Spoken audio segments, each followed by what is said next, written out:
moto, Matheus? Não, mano, busão não, velho. Vem de Uber. Ah, mano, será? O Uber eu acho que é meio caro. Não, tenta vir de Uber porque vai que você consegue conversar com o cara e pegar algumas informações sobre oferta e demanda pra gente fazer o vídeo. Pô, boa ideia, é verdade, eu não tinha pensado nisso. Posso conseguir algumas informações com ele no caminho. É, mano, tenta vir aí. Beleza, vou dar uma olhada aqui no aplicativo e aí depois eu te dou um toque. Mas foi uma boa ideia, tá? Demorou então, valeu. Valeu, cara, até mais tarde. Pessoal, estamos aqui com o Carlos, certo? Isso, certo. Carlos, motorista de Uber aqui. Quanto tempo já, Carlos? 3 anos. 3 anos? 3 anos. Desde 2016? 2016. E quando você começou, por que você decidiu começar aqui com o Uber? Então, na realidade, eu fazia como bico Uber. Hoje se tornou fonte de renda principal. Principal? Principal. Antes do Uber você fazia o quê? Eu trabalhava como vigilante. Vigilante? Então, eu fazia 12h36 e nos dias de folga eu fazia Uber. Ah, tá.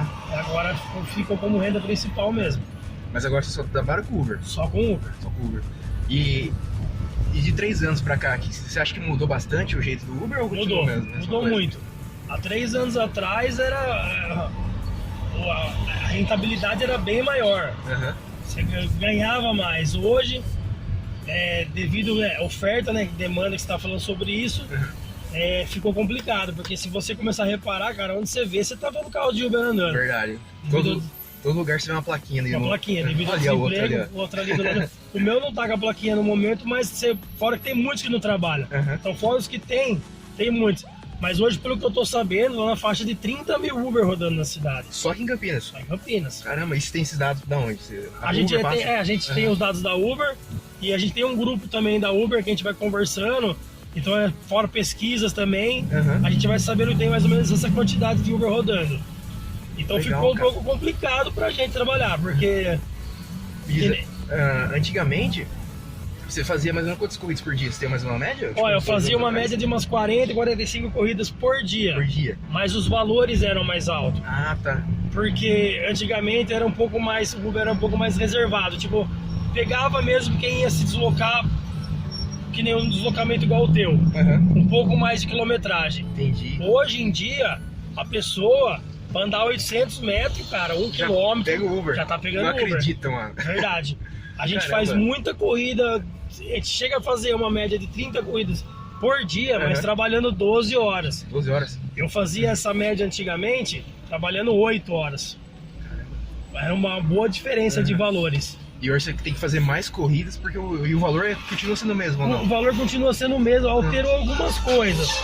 Por exemplo, antigamente era um valor fixo, Uhum. hoje o valor ele muda um pouco devido a trânsito e tempo de espera em trânsito. Entendi. Antigamente não contava isso para o motorista, era quilometragem, era um valor fixo por quilômetro. Agora tem tudo. Hoje a gente recebe Caramba. também, se você pega um horário de trânsito, às vezes você vê que a viagem está um pouco mais cara, Aham. porque você fica parado mais tempo no trânsito, Entendi. encarece um pouco. Caramba, então a Uber se adaptou bem, então. Se adaptou. Aham.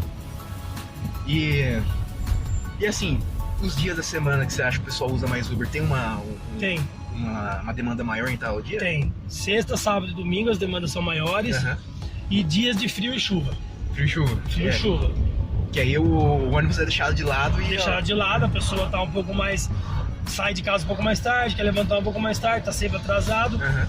E tem os horários bons, os horários de pico, né? Que são os horários da manhã, horário de almoço e final de tarde. É a noite que é bom. E outra coisa também, todos acho que esses últimos 5 anos a passagem de ônibus vem aumentando bastante até, né? Bastante. Eu acho que não sei aqui em Campinas, acho que tá R$5 o circular. R$5 Ou circular. quase isso. E aí você pensa, né? O ônibus você vai dividir com mais 40 pessoas, aí você vai pegar uma lotação. Então, E aí o Uber às vezes é um preço um pouquinho maior, porém o conforto, o bem-estar é melhor, né? bem-estar melhor, te pego na porta, te deixo na frente de onde você vai ficar. Às vezes você está em 3, 4 passageiros. Uhum. Vocês vão pôr que se fosse pegar ônibus, você ia gastar R$20. A corrida do Uber sai 12, 13. Uhum. Sai uma economia para todo mundo, sai mais viável.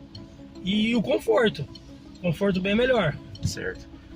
O Uber foi um serviço substituto que eu acho que eu acho não, a demanda com certeza do ônibus ou do táxi principalmente. Principalmente. Deu uma briga muito grande com o táxi no início, que a gente via a notícia todo dia De praticamente. briga. Aham. Então, e antigamente você já pensou em trabalhar no táxi? Ou... Não, eu nunca tinha pensado em fazer táxi. O Uber mesmo foi, quando eu comecei, foi como um bico mesmo. Era para tirar uma renda extra, não era a renda principal. Era mais tipo para tirar a gasolina, ou eu tirava mais o valor da parcela do carro. E hoje em dia, devido ao crescimento do desemprego no país, muita gente partiu para o Uber. E muita gente aposentado também que trabalhou a vida toda, não gosta de ficar em casa, trabalha, quer trabalhar com alguma coisa, faz o Uber. E é simples você entrar no Uber, né? Você faz o cadastro, ele é rápido, cadastra teu carro é compatível com o Uber, você pode trabalhar. Já era, só sair na rua e trabalhar. Só tem que trabalhar bastante. Hoje tá fazendo uma faixa de 12 horas por dia, eu tô trabalhando hoje. 12 horas? 12 horas por dia, mais ou menos, eu tô trabalhando. Para conseguir fazer o que eu fazia em 3, 4 horas há 2 anos atrás. Caramba! Caiu muito. É que nem você diz, oferta e demanda. Muito carro, bastante gente chamando, mas viagens mais curtas. Então você, que nem até hoje, por exemplo, eu rodo bastante o dia todo. Mas dia de semana, chega esse horário 9 horas, o motorista chega a esperar de 20 a 30 minutos para fazer uma corrida. E às vezes você pega e é uma corrida de 3,75, que é de menor valor. É o valor mínimo, né? Valor mínimo. E sai pro passageiro, mas tem os 25% que a Uber cobra, que vai para ela diretamente para ela. Geralmente, cara, com os outros Ubers que eu já peguei também, eles não usam somente o Uber, eles usam a 99, a Cabify. E você também usa aplicativos? Eu trabalho com a Cabify, eu me cadastrei, mas eu não tive uma resposta deles ainda. O 99 eu faço, mas eu não opto por trabalhar com os dois. Eu trabalho com o Uber, que é o meu principal. Enquanto está na chamada, eu dou preferência pro Uber. O 99 eu só ligo ele em caso, por exemplo, ficou muito fraco, eu já opto por ligar os dois e o que vier primeiro eu vou. Ou quando eu tô no aeroporto. E nesse caso mesmo a Uber dá uma parada no movimento, aí você liga os dois, o que vier primeiro você desliga o outro e vai fazer. Entendi. E a Uber tem a questão de ser foi o primeiro aplicativo que apareceu desse modelo, né? Foi o primeiro. E ainda tem a confiança, né? Então, a confiança do Uber é maior, para o motorista é mais rentável. O Uber ele te direciona melhor para as corridas, ele te joga para buscar o passageiro mais perto. Já 99 tem esse problema, ele te dá de buscar, mas ele te joga muito longe. Às vezes não compensa você andar 8 km para buscar um passageiro, sendo que ele vai rodar 2 depois. Verdade. Quer dizer, o valor não cobre nem o seu custo. E outra coisa interessante também da Uber, que já falou um pouco, que eles, durante o dia, horários de pico, o preço, por exemplo, 3 horas da tarde, se eu for pegar um Uber, vai ser um preço. Agora, se eu for pegar um Uber para ir para 6 horas da tarde, vai ser um preço quase o dobro. O dobro. É o que você fala, oferta e demanda. Você tem, depende da região, pra gente no mapa que mostra onde é que tá mais caro. Então o motorista ele opta por ir para aquela região, se ele estiver perto. Mas é que nem você falou, tem 10 pessoas chamando e 7 carros à tua volta. O preço vai aumentar. Exato. Quem puder paga mais. Aí nos horários que o horário é menor, não é por causa do horário. Porque o horário é tal horário de pico aumentou o valor. Não, realmente é oferta e demanda. Oferta de veículo e tanta gente chamando. Porque nem hoje em dia muita gente que a gente pega passageiro tem o carro na garagem, mas prefere andar com o Uber. Porque você vai se deslocar, por exemplo, tem uma PUC ou um centro da cidade, você tem o gasto com combustível, o estacionamento. Verdade. Para ele compensa, sai mais barato do estacionamento ele pegar um Uber e parar e voltar de Uber. Então é muita gente chamando em certos horários. Horário de almoço, é todo mundo aproveitando para ir no banco, pagar uma conta, uma coisa. Todo mundo chamando de uma vez, aumenta a oferta, a demanda, aí o valor acaba encarecendo um pouco. Mas não é porque é uma taxa a mais da Uber. Isso é oferta-demanda mesmo, de quantidade. É o ponto, para atingir o ponto de equilíbrio, né? Da curva de oferta e da demanda. Tá certo. Então, é simples, né? O mercado se adaptando ali. Se adaptando. Bom, basicamente é isso. Eu agradeço a entrevista do Carlos. Valeu, Cris. Estamos aqui, sabadão, indo pra PUC, estudar. O Carlos aqui ajudou a gente aqui com o vídeo. Depois, se o Carlos quiser falar o número dele para deixar aqui pro pessoal da sala depois pedir, ó, super gente boa. Uhum. Se alguém quiser também fazer um trabalho junto com ele aqui, gravar. Tranquilo, pode chamar assim. Se quiser, o número é 11 99 220 1702. Precisando, só chamar que estamos aí. Beleza, valeu, Carlos. Até mais, pessoal. Até mais, gente. Valeu. Galera, eu sou o Matheus, Gabriel aqui. e a gente vai estar apresentando agora um pouco de conceituação do trabalho do Pedro de microeconomia, oferta e demanda. Então, como vocês viram na parte da prática, o produto Uber, a gente vai estar falando a parte dos conceitos. Então, primeiramente, o que são produtos substitutos, Gabriel?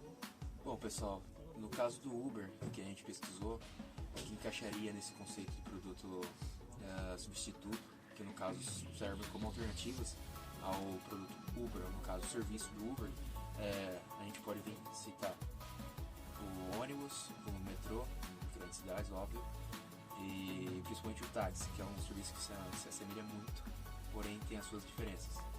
Bom, agora que a gente já sabe um pouco sobre produtos substitutos, vamos para a parte de oferta e demanda. Bom, pessoal, em termos básicos, a gente pode falar que a oferta é a quantidade de produtos que os produtores, as empresas estão dispostos a oferecer, a ofertar no mercado.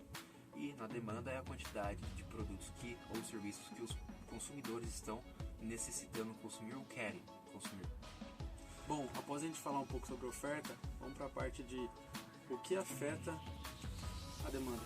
A demanda, bom, no caso da demanda a gente pode citar a renda, o aumento e a diminuição da renda média da população, propagandas comerciais que podem pôr um produto mais à vista, chamar mais atenção para aquele tipo de certo produto, facilitação de créditos também, uma economia boa, com taxas de juros menor, temporadas, por exemplo, um exemplo bom no Natal, no número de enfeites, de produtos relacionados a enfeites de natais aumentam, árvore de Natal, essas coisas. Bom, após a oferta, quais os fatores então que podem afetar a demanda? A demanda, Matheus? Bom, vamos começar pela renda, certo? O aumento de renda ou diminuição de renda pode afetar a demanda por um tipo de produto. Preços de outros bens, como a gente citou, os produtos substitutos, no caso o ônibus, o metrô, vamos supor, a diminuição de uma passagem de ônibus pode diminuir a demanda por Uber. A pessoa pode escolher, optar por utilizar, por exemplo, o táxi ou o ônibus pela diminuição do preço de outros serviços relacionados. Que mais? Temporadas, como o exemplo que eu dei também da árvore de Natal, dos enfeites de natais na época de Natal, aumenta a procura por esse tipo de produto, Certo. como um exemplo. Propagandas também, certo? Campanhas que são feitas podem aumentar a procura por um certo produto. E a facilitação de crédito, a baixa nos juros, certo? Quando a economia do país está em crescimento também pode criar o aumento da demanda. Legal. Pode falar então sobre o ponto de equilíbrio. Ponto de equilíbrio? Bom, um exemplo que a gente viu, que a gente pode ver muito bem e que foi citado na entrevista comigo como motorista do Uber, que foi aquele caso do horário de pico da Uber no caso, que em certo horário, por exemplo 3 horas da tarde que eu citei na entrevista também, você tem um valor e 6 horas você teria outro valor. Mas por quê? Simplesmente porque em um certo horário você tem tantas pessoas pedindo um serviço, Certo. e tantos carros a oferecer. Em um horário de pico, nas saídas de serviço, ou na entradas de faculdade, saídas de escolas, você tem uma demanda maior. Você tem muitas pessoas saindo daquele local que vão se locomover para suas casas, ou estão entrando, saindo do serviço, do colégio, tudo, e vão chamar o Uber. E aí vai ter muita gente chamando e a oferta não vai acompanhar, no caso. E para chegar nesse ponto de equilíbrio, o preço aumenta, entende? Senão a demanda não consegue ser atendida. Porque se você tem um aumento do preço do Uber, pela corrida, menos pessoas estarão dispostas a pagar aquele preço e optarão por outro produto, como ônibus ou indo a pé mesmo ou táxi. Legal.